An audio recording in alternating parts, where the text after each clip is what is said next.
Morein. Gerard Pique is a Catalan footballer and an experienced central defender of the Spanish national team and FC Barcelona. He was recently jeered by Spanish supporters for his defense of the recent Catalonian referendum and his critique of the Spanish government's violent response to it, even though he has not publicly explained where he stands on the question of independence. Pique's predicament is not unlike many of FC Barcelona's fans, for whom the club is un club more than a club. For the large legions of FC Barcelona supporters and SOCI members outside Spain and Catalonia, this is just a slogan that exemplifies the way the team plays on the field and the fact that this is entirely a supporter-owned club. The uniqueness of FC Barcelona's style of play symbolized the club and gave the slogan its meaning to the new adherents and supporters outside Spain. Today, FC Barcelona is among the richest sporting teams in the world, a consequence of the globalization of its support base.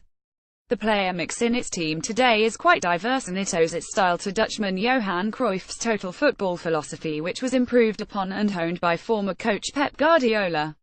It would be unfathomable for FC Barcelona's global supporters to see the club out of the La Liga and playing only against other Catalan clubs in a newly independent country. After all, FC Barcelona is a club that is symbolized by its difference from the other major Spanish team, Real Madrid. One cannot exist without the other. The rivalry with Real Madrid defines FC Barcelona as much as its style does. For Catalans who speak the language, the motto means something deeper. The club has long been seen as a symbol of Spanish federalism, Catalan nationalism and opposition to unitary Spain, especially Franco's Spain. In the years when Franco's regime persecuted Catalans for speaking in their languages, the home stadium Camp Nou was where they could converse without fear. FC Barcelona's triumphs in Spain were seen as Catalan victories, especially in the strongly contested El Clásicos against Real Madrid, the team that symbolized central rule.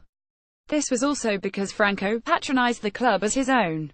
FC Barcelona's golden era in the last decade coincided with the rise of Catalan nationalism, a portion of which turned pro-independence lately. With the exception of former right-back Oliver Prisor, no club player has openly supported independence, even as they endorsed the right of Catalans to decide their future. The club itself stayed ambivalent on secession but supportive of Catalan nationalism. The hastily held binding referendum, which does not consider other federal solutions leading to a boycott by many parties, has put not just such forces but the club and its Catalan players in a predicament. Perhaps the secessionists should learn a lesson from the club's fortunes itself. The more globalized and more open FC